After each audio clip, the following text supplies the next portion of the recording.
Take off that insignia, now. The order cracked like thunder across the training field. 200 recruits froze. Except one. Sarah didn't blink. The sunlight caught the sergeant's stripes on her sleeve. Collins stormed over, fury in his step. "You steal that from a real soldier?" She stared through him, calm, deadly. "Fallujah, Echo Black, Operation Hollow Point. I earned it." The murmurs started. Wait! What did she just say? Collins went pale.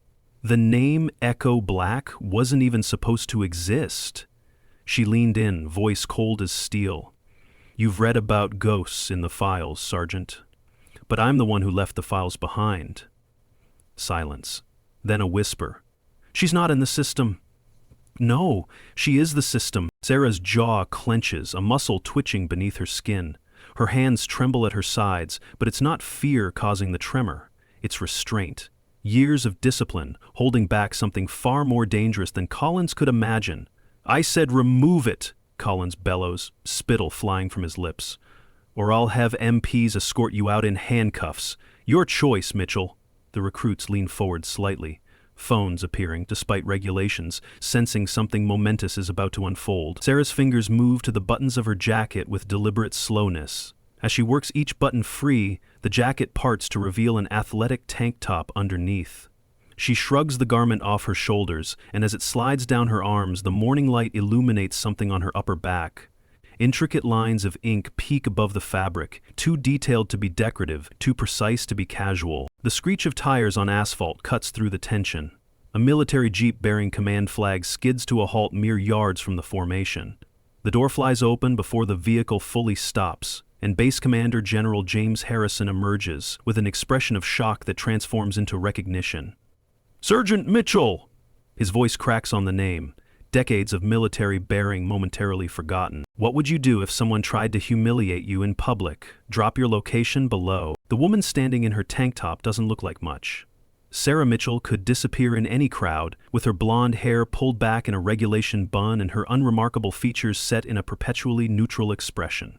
Other instructors joke that she must have been hired to fill some diversity quota, this 40-year-old woman who drives a decade-old pickup truck and never joins them for drinks after work. She arrives before dawn and leaves after dusk, teaching basic combat moves to recruits with infinite patience. When they fail, she demonstrates again. When they mock her methods, she nods and continues. She never raises her voice, never loses her temper, never mentions why she specifically requested this assignment at Fort Carson. But 15 years ago, Sarah Mitchell was someone else entirely. In the mountains of Kandahar province, they called her Ghost. Not because she moved unseen, though she did that too, but because she brought death to those who threatened her soldiers and salvation to those under her protection. The tattoo on her back tells a story, written in blood and sacrifice, 12 names etched in precise military script, each with rank, blood type, and hometown. These weren't just soldiers under her command. They were her family, her responsibility, her greatest failure and her defining moment, all carved into her skin, where she can never forget. The memory flashes like lightning. Mountain Pass, Kandahar Province, 2009. "Hold position, Eagles. Help is coming." But Private Martinez, 19 years old, is already gasping through the hole in his chest. "Sarge, tell my mom." Sarah presses hard on the wound. "You tell her yourself, soldier. That's an order." The explosion rocks their position. Through the dust, Specialist Johnson locks eyes with her for one heartbeat before throwing himself on the grenade. 18 hours, 12 soldiers, 200 saved. The impossible mathematics of war. "Alpha Team, draw their fire. Bravo, get the convoy through." The words that haunt her dreams. Alpha Team, her brothers and sisters, take their positions knowing they won't come back. They go anyway because Ghost asked them to. The convoy she saved included then Colonel Harrison and 200 other souls. By the time reinforcements arrived, Sarah was down to 3 rounds, 2 working legs, and the kind of rage that comes from watching your family die for strangers. The Pentagon called her a hero. She called herself a failure. They offered her the Medal of Honor. She refused, with words that became legend. Leaders don't leave soldiers behind, even when the mission demands it. She took her Distinguished Service Cross, her Purple Heart, her Bronze Star, and she vanished into a grief so profound that even her commanders couldn't find her. Who's the quiet hero in your life? Share below. Collins has been targeting her since the day he arrived 6 months ago and learned about her Cherokee heritage from her grandmother. He spreads rumors that she was hired through tribal preferences, that her success rate with recruits, 94%, the highest on base, comes from going easy on them. He doesn't see the advanced techniques she disguises as basics, doesn't notice how her students move with a fluidity that will save their lives in combat. Administrative errors plague her schedule, equipment shortages always affect her classes first, and just yesterday, he accidentally knocked her lunch tray in the mess hall with such force that she spent her break cleaning gravy from her clothes. Sarah documents each incident in a private journal, building a case with the same methodical precision she once used to plan operations. The night before this confrontation, she sits alone in her small apartment, staring at a photograph of 12 faces smiling back at her. Pre-deployment, Kandahar, everyone still whole and hopeful. Her phone rings, cutting through the silence. "Ghost, it's Harrison. I'll be at Carson tomorrow." The voice on the other end carries weight, beyond its words. "I know why you're there, Sarah. It's time to end this." Her fingers trace each face in the photograph. Martinez with his crooked grin, Johnson with his new wedding ring catching the light, Williams holding a photo of his newborn daughter. "Not yet, sir. Let me finish what I started." She opens a drawer, revealing medals that most soldiers would display with pride. The Distinguished Service Cross glints in the lamplight, but she closes the drawer without touching them. "Some honors are too heavy to wear," she whispers to the empty room. The breaking point arrives on annual base inspection day, with the Secretary of Defense scheduled to visit. Collins sees Sarah in her dress uniform, the sergeant chevrons he's convinced she bought at a surplus store. His face flushes red with indignation at what he perceives as stolen valor, the ultimate insult to real warriors like himself. During morning formation, with 200 recruits standing at attention, he decides to make an example of her. "Stolen valor is a crime, Mitchell," he announces loud enough for everyone to hear.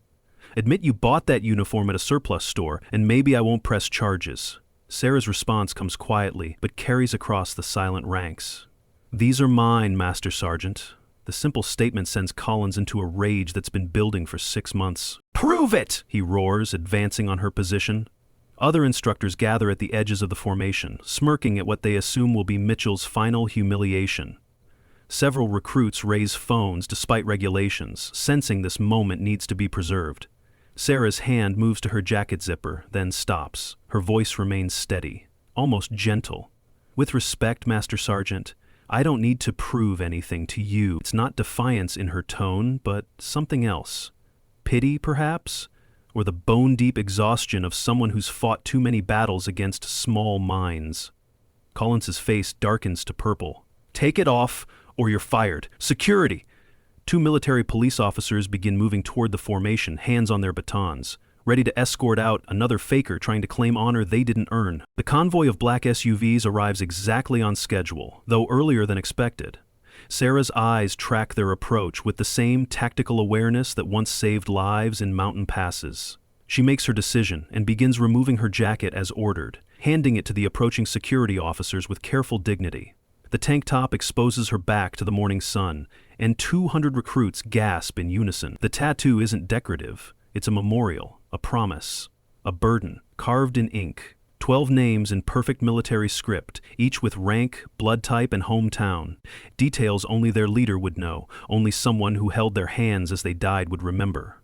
At the center, in letters that seem to burn, Operation Iron Serpent, Kandahar, never forgotten. At the bottom, an inscription that stops hearts, for the 200 who lived. General Harrison freezes mid-step from his vehicle, his composed military bearing shattering like glass. "My God, Sarah? Sarah Ghost Mitchell?" The name ripples through the formation like electricity. Every soldier who's been through Ranger School knows that name, has heard the stories of the female operator who held a mountain pass against impossible odds. The general approaches with steps that seem to age him, his voice breaking on memories 15 years old. "I thought you were dead."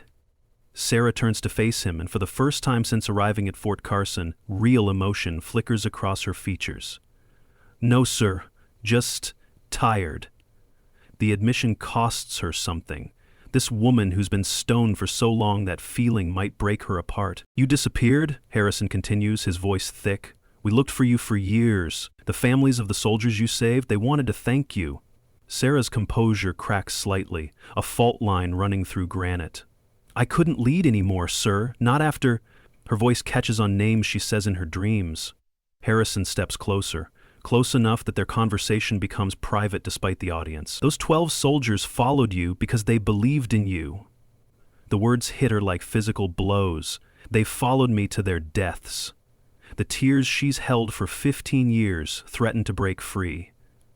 They followed you to save 200 others, including me. Harrison's own eyes are wet now, rank forgotten in the face of shared trauma. Martina was 19, sir, 19. The name comes out broken, a boy who'll never get older in her memory. Harrison nods slowly. And Johnson was 22. Williams had a newborn daughter. I know their names too, Sarah. We all do. Their sacrifice, your sacrifice, saved an entire battalion. Sarah turns away, unable to bear his gratitude. Then you know why I can't wear those medals? Why I can't sit at ceremonies and smile while families cry? Harrison's voice gentles further. Is that why you're here? Penance? The question hangs between them like a bridge across 15 years of guilt. Someone needs to train them right, so they all come home. She pauses, gathering strength for the next words. Johnson's daughter starts training next week. I need to be here for her. The history unfolds for the assembled crowd like a military legend made flesh. Harrison explains to the stunned formation how Colonel Sarah Ghost Mitchell and her 12-soldier team held a strategic mountain pass for 18 hours against a force of over 200 enemy fighters. How she made impossible decisions, sending soldiers she loved to their deaths to save soldiers she'd never met. How she earned the Distinguished Service Cross, Purple Heart, and Bronze Star in a single engagement. How she refused the Medal of Honor because, in her words, heroes come home together or not at all. How she voluntarily reduced her rank and requested discharge, disappearing so completely that even Pentagon resources couldn't locate her until now. Collins's face drains of all color as understanding crashes over him like a cold wave. The stories he'd heard in Ranger School about Ghost Mitchell, the female operator who could shoot the wings off a fly at 800 meters, who led from the front in every engagement, who brought more soldiers home alive than any other team leader in special operations history. Those stories were about the woman he'd been systematically humiliating for 6 months. His mouth opens and closes like a landed fish, words failing him for the first time in his career. Sergeant Mitchell, I didn't know. His stammering apology trails off as Sarah finally looks at him, really looks at him, with eyes that have seen too much to be impressed by his sudden contrition. No, Master Sergeant, you didn't want to know. Her voice carries no anger, only a profound sadness. How many heroes have you dismissed because they didn't look like you? How many Sarah Mitchells never got the chance to serve because someone like you stood at the gate? The questions land with precision, each one a shot finding its mark. Collins physically recoils, the weight of his prejudice suddenly visible to everyone watching. General Harrison turns to Sarah with something approaching awe. Why are you here as a civilian trainer? You could have any position in the military, could be leading again. Sarah's response reveals layers of sacrifice Collins never imagined existed. She's been personally funding equipment upgrades from her pension, ensuring recruits have the best gear possible. She's been anonymously paying for recruit families' emergencies. Rent when a spouse loses a job, medical bills insurance won't cover, groceries when pride won't let them ask for help. Every recruit that makes it home is one less name on someone's back, sir. She points to specific names on her tattoo, fingers gentle against the raised skin. Johnson's daughter is 18 now. She wants to serve like her father did. I've been training her class, making sure she's ready, making sure she comes home. The revelation lands like a physical blow.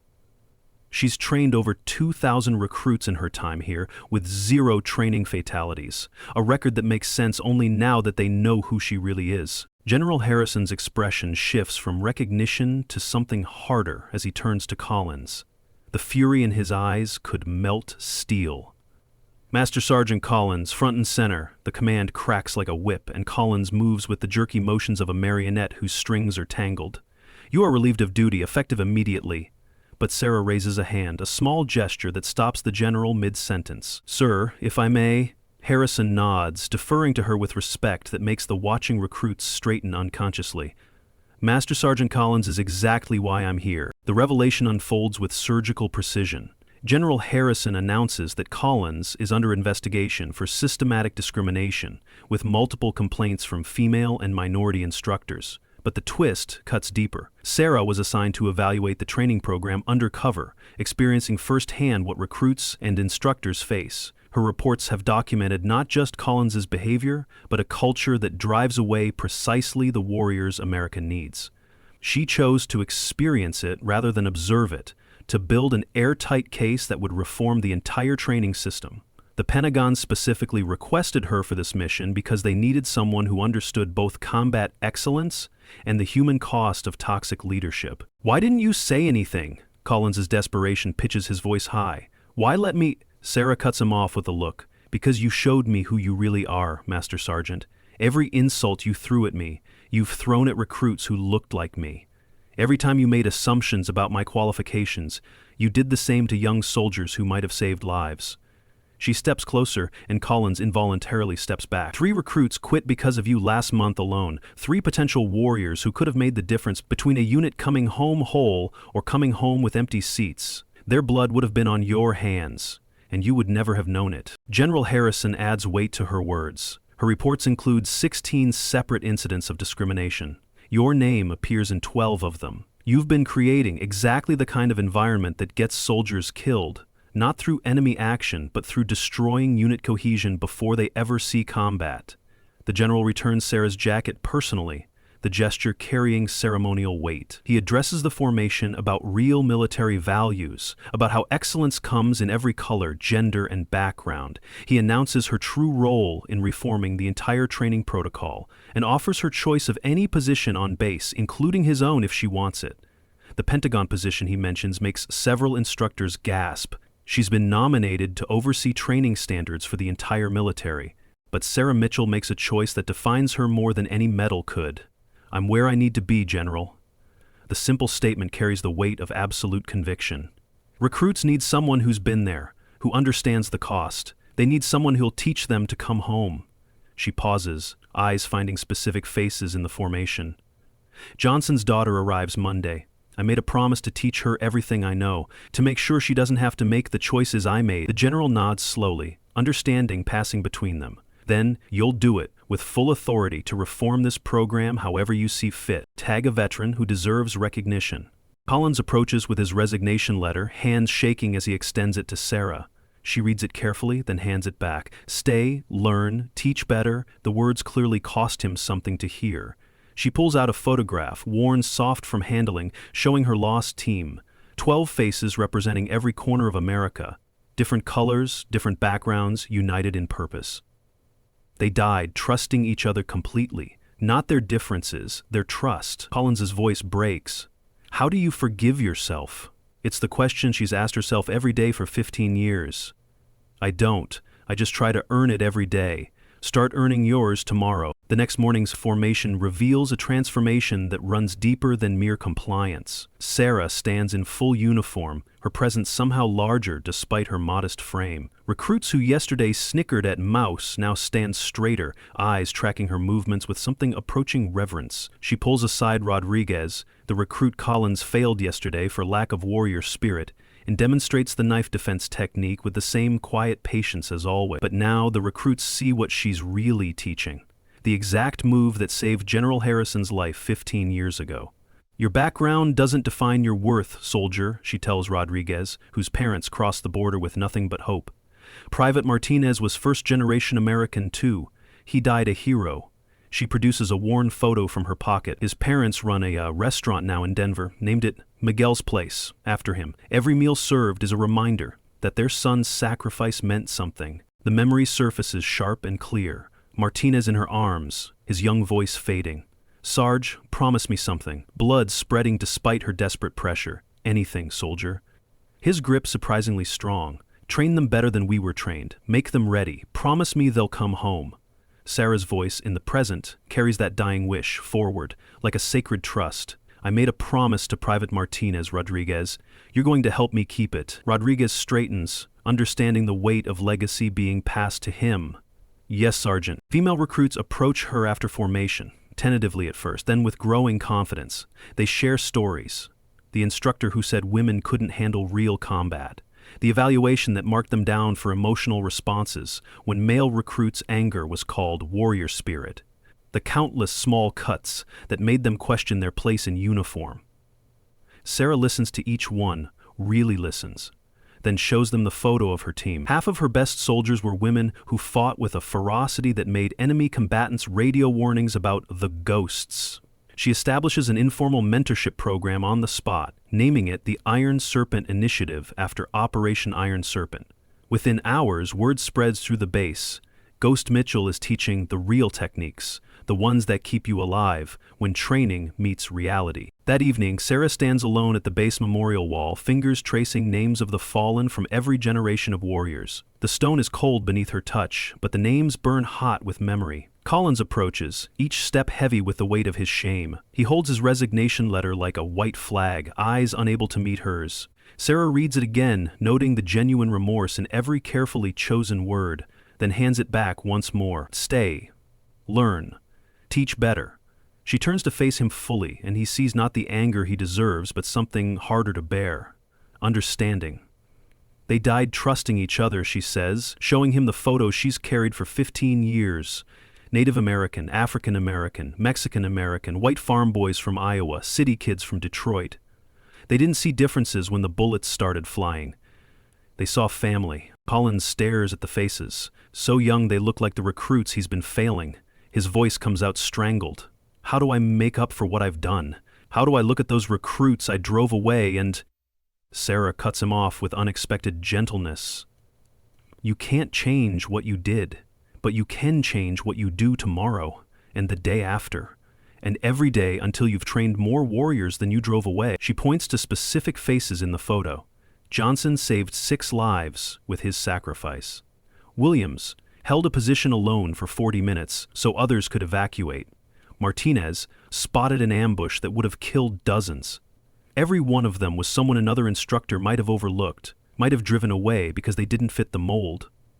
Collins's tears fall freely now, the kind of breakdown that comes when a worldview shatters completely. The uniform doesn't make the warrior, Sarah says quietly.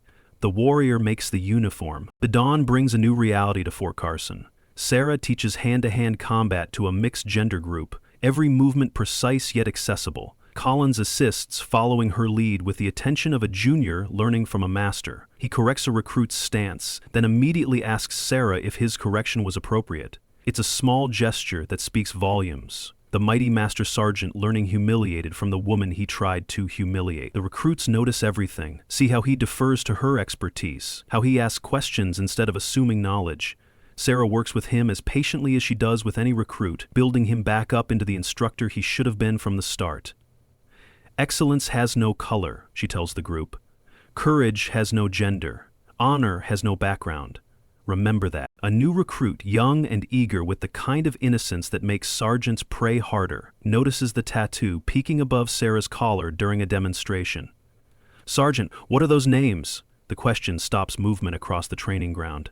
Sarah straightens slowly, considering her answer. Just some people worth remembering, soldier. The recruit persists with the fearlessness of youth. Will you tell us about them someday? Sarah looks across the formation, her eyes finding Johnson's daughter in the 3rd rank, wearing her father's dog tags against regulation but with Sarah's silent permission. A small smile, rarer than diamonds, touches her lips. When you're ready to carry their story too. She pauses, then adds words that will echo through the base for years. Every name on my back was ready to die for you before you were even born. The least you can do is be worthy of their sacrifice. Sarah Mitchell returns to her small apartment that night, but she's not alone anymore. The ghosts she carries have purpose now, their sacrifice transformed into salvation for every recruit she trains. Tomorrow, another 100 young soldiers will stand before her, and she'll teach them what Martinez begged her to: how to fight, how to survive, and most importantly, how to bring each other home. Because that's what warriors do. They remember, they endure. They pass the torch to hands steady enough to carry it forward. And in a world that often forgets its heroes, Sarah Ghost Mitchell ensures that some sacrifices echo through generations, saving lives that haven't even been threatened yet. One recruit at a time, one promise kept with every sunrise. Heroes aren't born, she whispers to the photograph on her table. They're trained. And I'll keep training them until my last breath, just like I promised. The 12 faces smile back, finally at peace.